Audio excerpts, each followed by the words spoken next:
अस्सलामुअलैकुम वरहमतुल्लाहि वबरकातुहू। आपसे एक बहुत ही अहम मसला बयान करना है।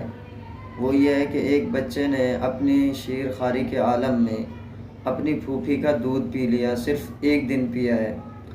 अब वो जवान हो चुका है, तो अब उसका निकाह अपनी फूफी की बेटियों से जायज़ है या नहीं है।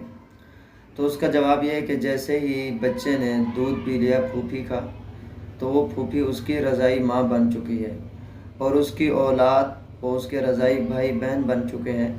जिस तरीके से हकीकी भाई बहन का निकाह आपस में जायज़ नहीं है, तो इसी तरीके से रज़ाई भाई बहन का निकाह भी आपस में जायज़ नहीं है। यहरुमु मिनर रज़ा मा यहरुमु मिनन नसब, जो रिश्ते नसब की वजह से हराम होते हैं वो रज़ात की वजह से भी हराम हो जाते हैं। वल्लाहु ताला आलमु बिस्सवाब।